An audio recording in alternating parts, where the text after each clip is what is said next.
Now we will begin Part A with the first conversation. Number 1.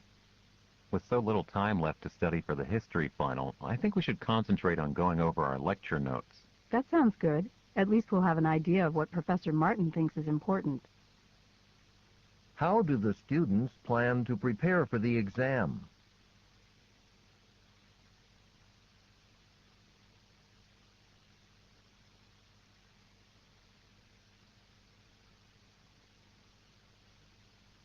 Number 2.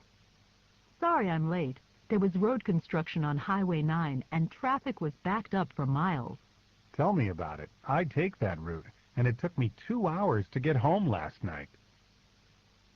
What does the man mean?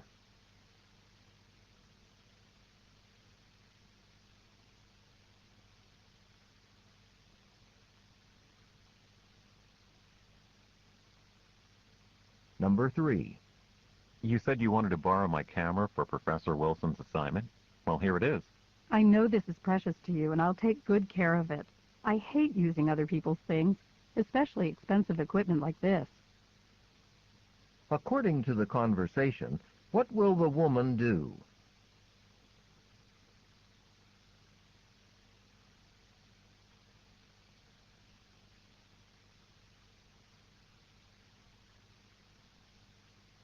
Number 4. Have you decided what you're going to do over the summer break? Well, I've given it some thought, and I'd like to get a job in something related to marketing, but I haven't come up with anything definite yet. What does the woman mean?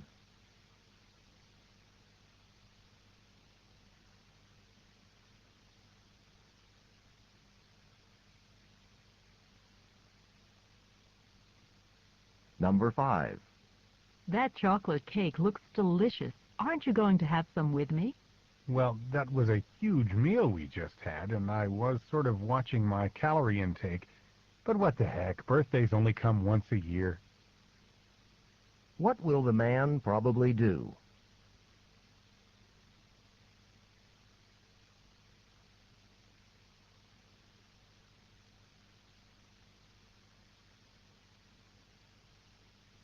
Number 6. They say that exercise is good for you, but I don't know. I mean, dragging myself out of bed at 6 a.m. every day to go to the gym is wreaking havoc on my sleep schedule. Sure, but who says you need to go every day? What does the woman imply the man should do?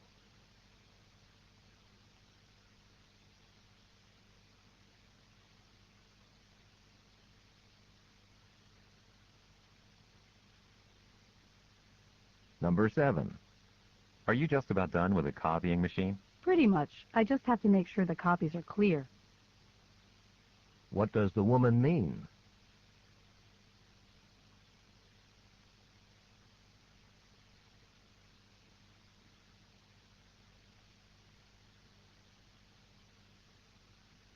Number 8. This prescription is supposed to be effective for pain, but maybe it's too strong for me. I took it when I woke up in pain in the middle of the night, and now I feel nauseous. You should have read the label first. It says right here on the bottle, to be taken with meals only. What can be inferred about the woman?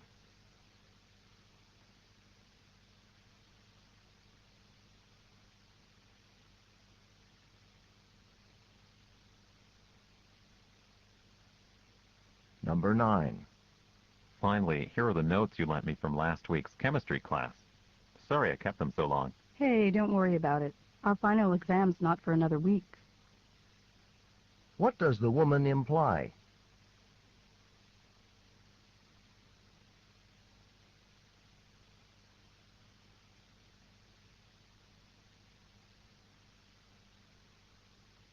Number 10.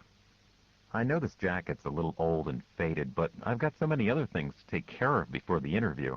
If you want my opinion, a new suit should be your top priority. What does the woman imply the man should do?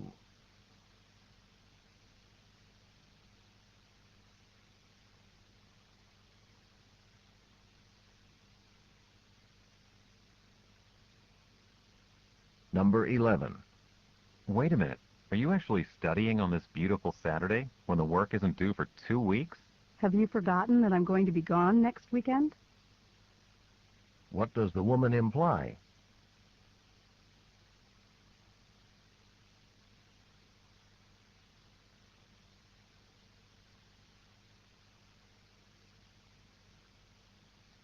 Number 12. Do you know about the science fiction fair on Saturday? Of course, I wouldn't miss it for the world. What does the woman mean?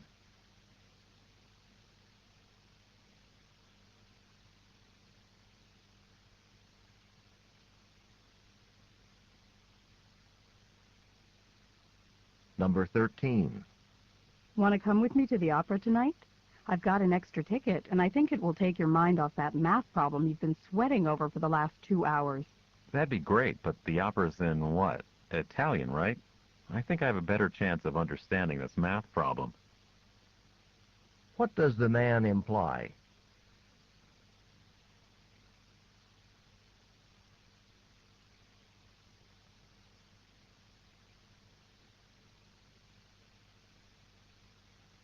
Number 14. You saw Kevin's new haircut, didn't you? It's pretty weird, don't you think? I don't know. I mean, I don't think it'd look good on you. But on him, well, I think it really complements his features. What does the woman mean?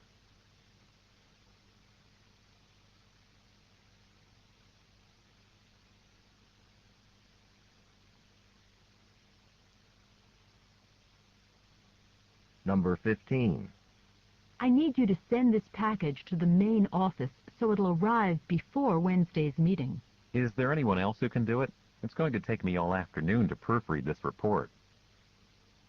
What does the man suggest the woman do?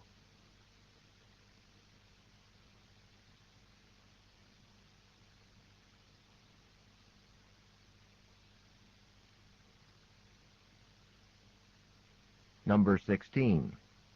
I can't find my notes from history class anywhere. They're not on my desk. You might want to check behind it. Sometimes it happens to me, especially when there are a lot of papers and stuff piled on top of it. What does the man mean?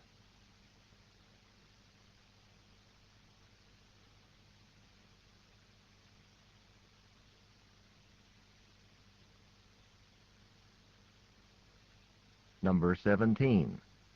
A lot of people are complaining about Professor Butler's lectures. They say he goes over the material too quickly in class. What do you think? Well, I don't have to write as many notes as most students in there. You see, I had a similar course at another school, so maybe I'm not the best person to ask. What can be inferred about the man?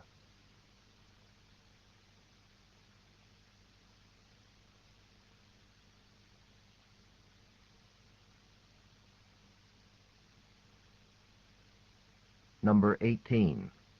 Can you recommend one of the doctors at the Student Health Center? I have to get a physical exam before they'll let me play basketball.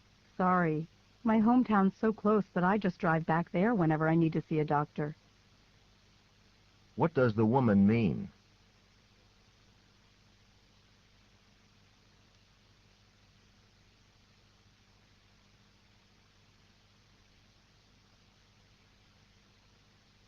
Number 19. This reading list Professor Reed gave us, look at it. 2 solid pages of books. Does she really expect us to read them all? Just the ones on the first page. The rest are just stuff she thought we might find interesting. What does the woman mean?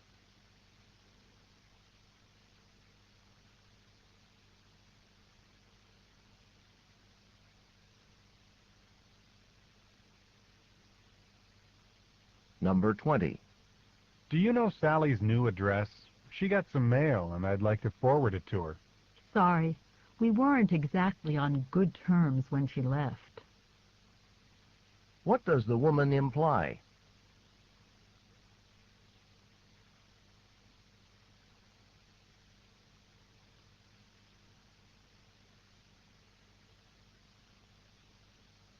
Go on to the next page.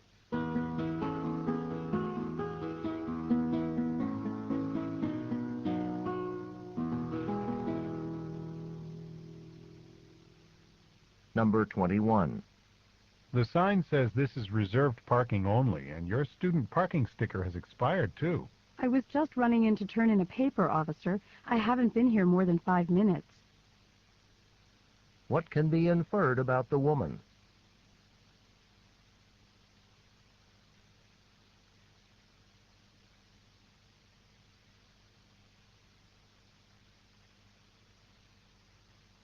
Number 22. I'm pretty excited. The outdoor club is going hiking in Mount Henry Forest this weekend. Yes, finally. I've been looking forward to it all year. What can be inferred about the speakers?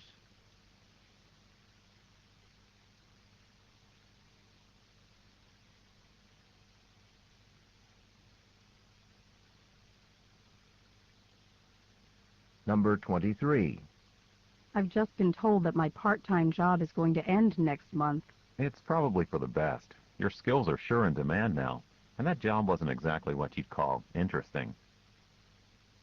What does the man imply?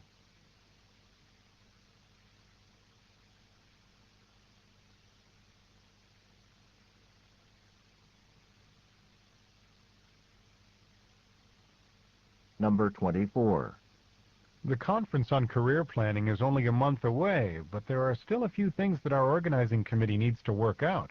Then it's clear we'd better meet again, and soon. Would you mind setting it up? What does the woman want the man to do?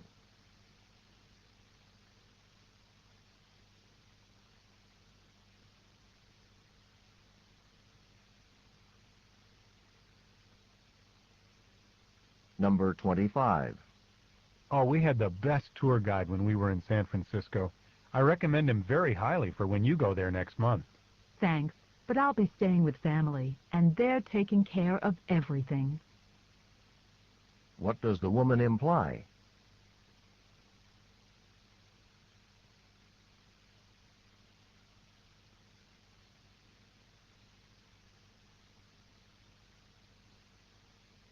Number 26. I heard Jane has tickets to the boys' choir that she wants to sell. I'm in luck then. The ticket office sold out of tickets yesterday. What will the man probably do?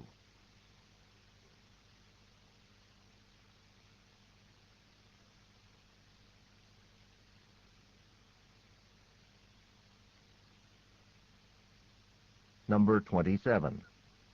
So, what did you think of the car? It is in your price range. Well, it's a little beat up and the seats are a little torn, but it certainly drives well, and I'm tired of looking. What will the man probably do next?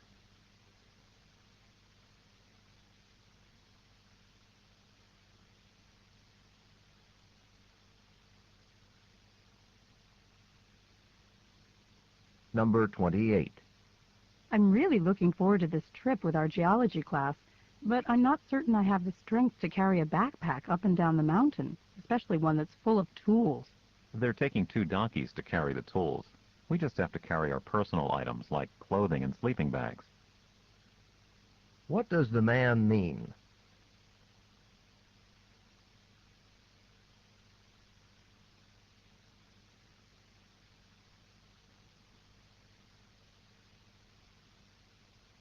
Number 29.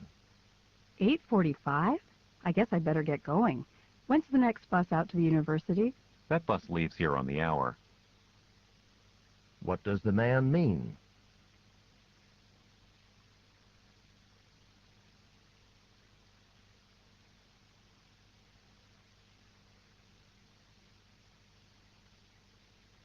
Number 30.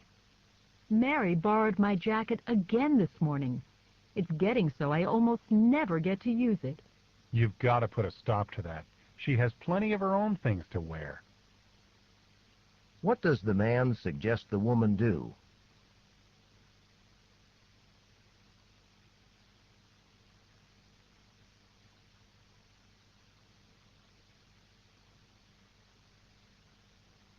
This is the end of Part A. Go on to the next page.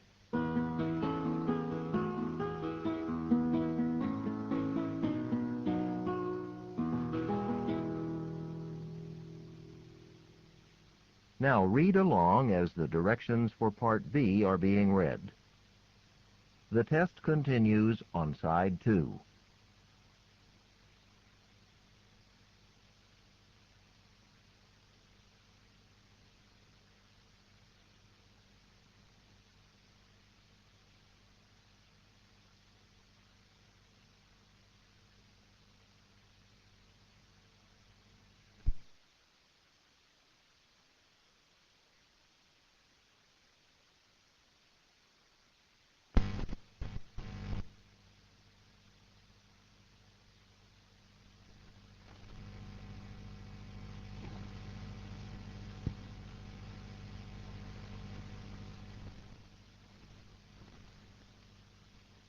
Part B.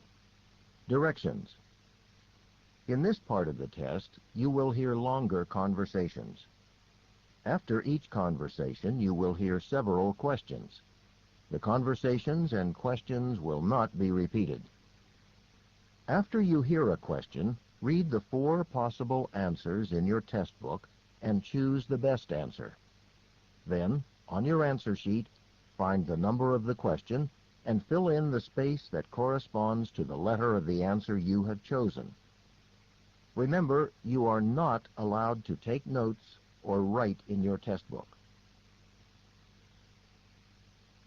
Go on to the next page.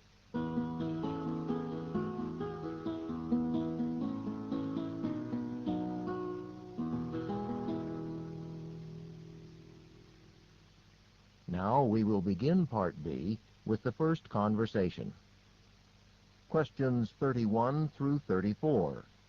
Listen to a conversation between 2 students. Oh, Jack, I'm glad I caught you. I wanted to tell you that I'll have to skip the history study group session tonight. Really? That's too bad. Aren't you feeling well? Oh, it's not that. There's going to be a public meeting down at the town hall. The state senator from this area is going to be there. She has these meetings 3 or 4 times a year to speak with her constituents. Is that what you like to do with your evenings? Go and listen to politicians? Well, actually, it's a class assignment. Professor Jackson, he's teaching that political science seminar I'm taking. He told all of us in the seminar to go and hear what the senator has to say tonight, and also write up a report about the issues people bring up. Oh, like medical care and taxes and... Right. And as long as I'm there, I think I'd like to bring up government funding for state universities. The tuition keeps going up, and it's getting harder and harder for a lot of students to afford it. Tell me about it. Anyway, I want to do a really good job on this report. I need to get a letter of recommendation from Professor Jackson for graduate school. So I guess I better show up there tonight and see what goes on. Yeah, but what about the history test? Well, I've already put in some extra time on that this morning, so I think by tomorrow afternoon I'll be ready. Number 31. Why does the man assume the woman is not feeling well?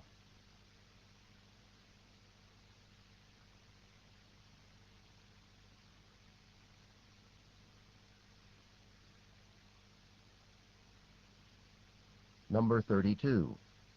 What is the general purpose of the meeting the woman plans to attend?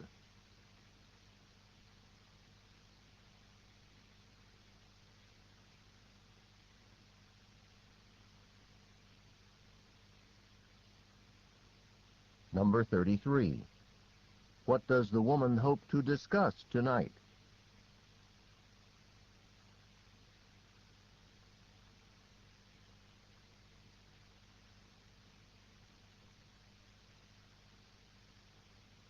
Number 34. What does the woman hope Professor Jackson will do for her?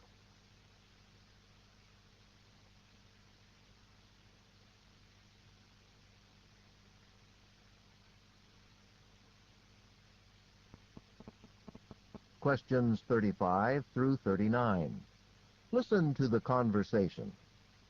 I just finished reading a book of short stories by Hamlin Garland called Main Traveled Roads. I really enjoyed it. Have you ever read it? Yes, it was required reading in the American literature course I took last year. Even though it's fiction, you get a realistic picture of the hard life people had back then on the American frontier. I don't think I would have survived 19th century frontier life. Me either. Remember the story Among the Corn Rows? Garland gives a vivid description of Julia Peterson, that young Norwegian immigrant girl. She had to work on her family's farm. Uh-huh. Well, when Julia feels exhausted and is wishing she could escape from her hard labor, she looks over at her father working in the next field and is inspired to continue her own work. I do remember that story. Garland really captures the spirit of hard work that was so typical of the immigrants and pioneers who settled the American Midwest. It's difficult to imagine, but nothing seemed to discourage them for long. I wonder how Garland learned so much about the Midwest. Wasn't he from Boston? He lived in Boston. In fact, he studied and taught at the Boston School of Oratory. But I think he was born in a log cabin in Wisconsin. He did grow up in the Midwest. No wonder his descriptions are so good. I'm going to take this book back to the library now and see what other Garland works I can find.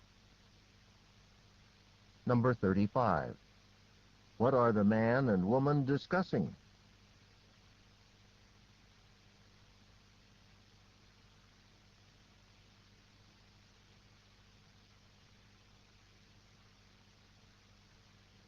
Number 36.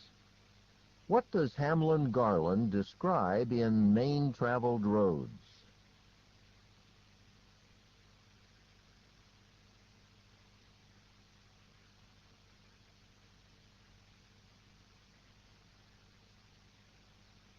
Number 37.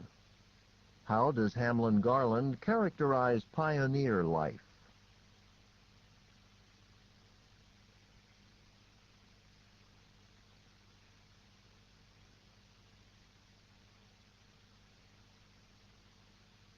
Number 38.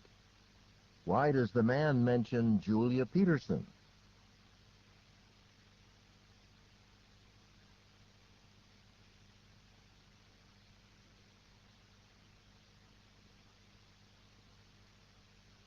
Number 39. Where is the man going now?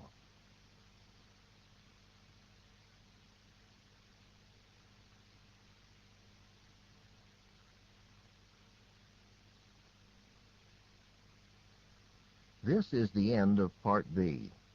Go on to the next page.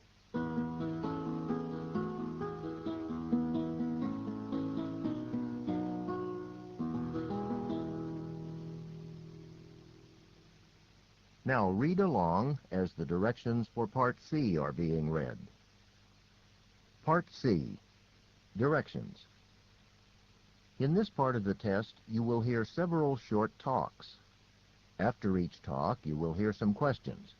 The talks and the questions will not be repeated. After you hear a question, read the 4 possible answers in your test book and choose the best answer. Then, on your answer sheet, find the number of the question and fill in the space that corresponds to the letter of the answer you have chosen. Here is an example. On the recording you hear, "Listen to an instructor talk to his class about a television program." I'd like to tell you about an interesting TV program that'll be shown this coming Thursday. It'll be on from 9 to 10 p.m. on Channel 4. It's part of a series called Mysteries of Human Biology. The subject of the program is the human brain, how it functions and how it can malfunction. Topics that will be covered are dreams, memory, and depression.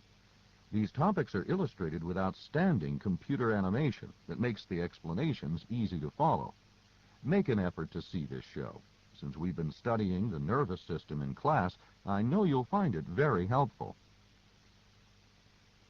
Now listen to a sample question. What is the main purpose of the program?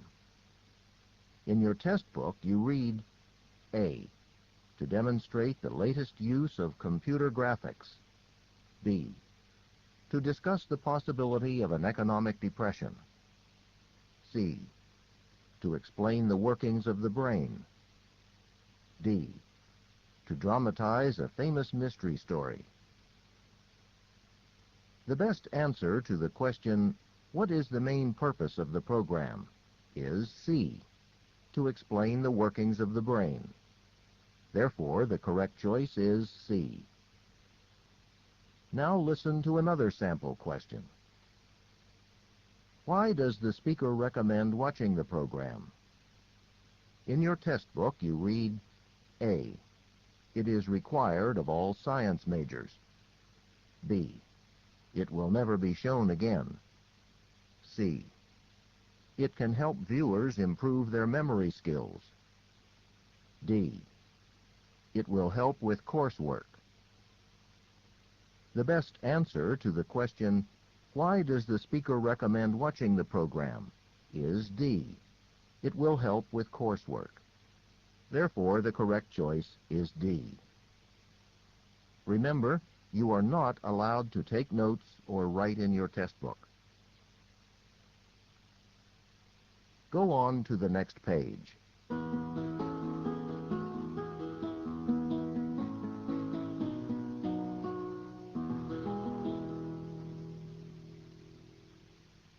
Now we will begin Part C with the first talk.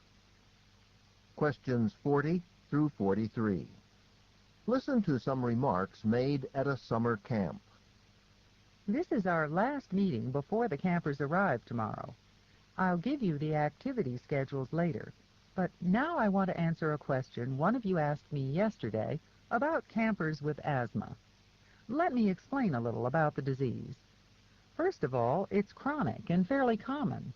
20 million people in the United States alone have it. It affects the bronchial tubes, that is, the airways of the lungs. During normal breathing, air is drawn in through the mouth and nose and eventually makes its way into the bronchial tubes. The asthma patient's bronchial tubes are very sensitive and easily irritated by exercise or stress, exposure to allergens or pollution, or breathing in cold air or cigarette smoke. When an asthmatic suffers an attack, the airway passages constrict, making it difficult for the person to breathe normally. If a camper in your group has even a mild case of asthma, you will be informed and given further instructions about what to do in case of an attack.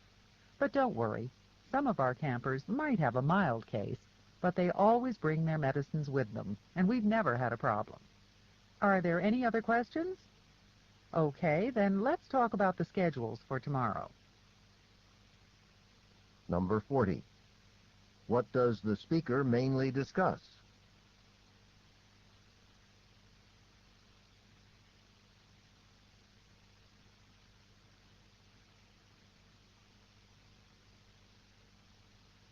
Number 41.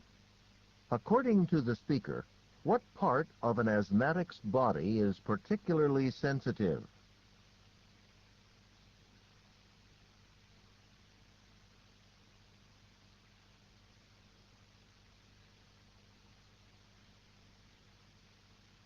Number 42. What does the speaker say about the campers who have asthma?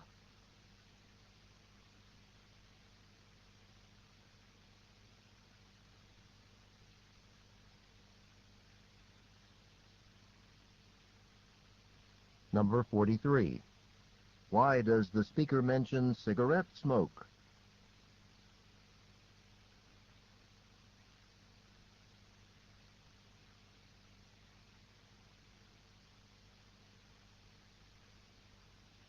Questions 44 through 47. Listen to part of a talk in an astronomy class.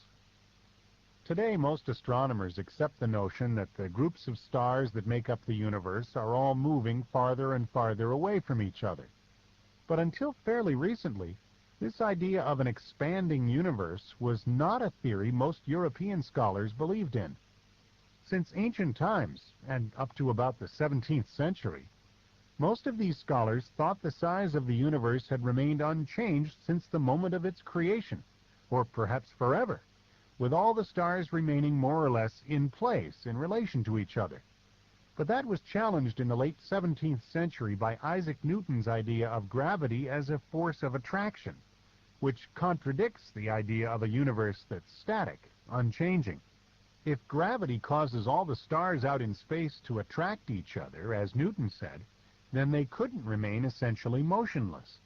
Sooner or later, all these stars would be falling in towards each other.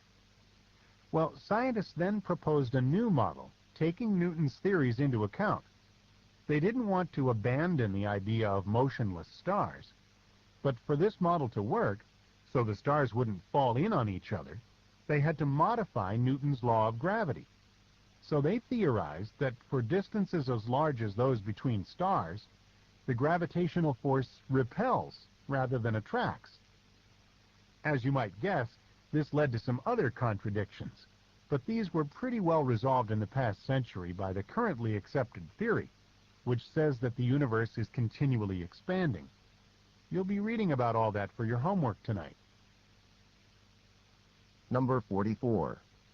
What does the professor mainly discuss?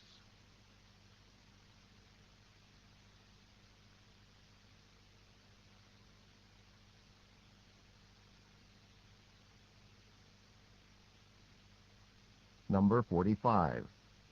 What did most European scholars believe before the 17th century about the size of the universe?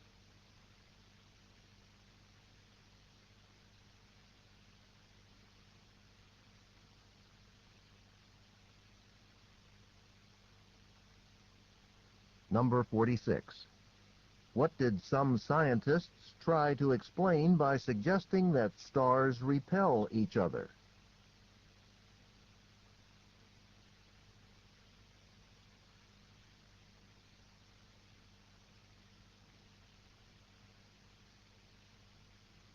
Number 47.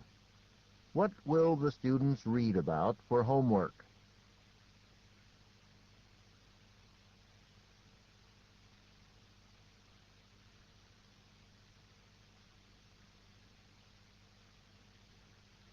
Questions 48 through 50. Listen to a talk in a biology class. On Monday, we talked about insects and how they gather food. Today, I'd like to talk about the common garden spider and how it captures its prey. With the round net-like structure it first produced almost 200 million years ago. I mean, of course, a spider web. What's interesting is why such a delicate structure isn't ripped apart when a fast-flying insect crashes into it. And compared with a spider, these insects can be huge and really heavy. In fact, capturing a large insect in a spider web could be compared to catching an airplane in a fishing net. So, how can the web absorb such a shock without breaking? Is it just because the silk-like threads it's made of are so strong? Well, experts analyzed spider webs using a computer program, one designed for crash testing cars. And they found that the structure of the web, the way the threads are connected together, helps balance the stresses and tensions caused by the impact and spread them all across the web. This saves the web from being destroyed and, by the way, suggests some creative new ideas that humans might use in designing buildings. The big surprise, though, is the role of air resistance in cushioning the shock of a collision. The computer model showed that dragging a tiny thread from a spider web through the air is a lot like pulling a heavy rope through water. And since air resistance acts on many threads all across the web, its amazing effects are multiplied many times, and this definitely helps the web survive the impact. Number 48. What is the talk mainly about?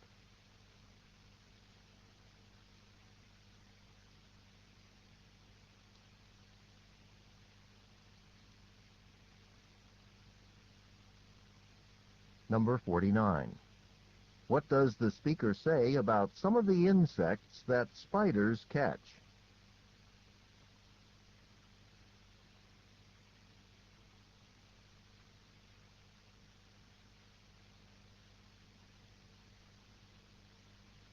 Number 50. According to the speaker, who might benefit from studying spider webs?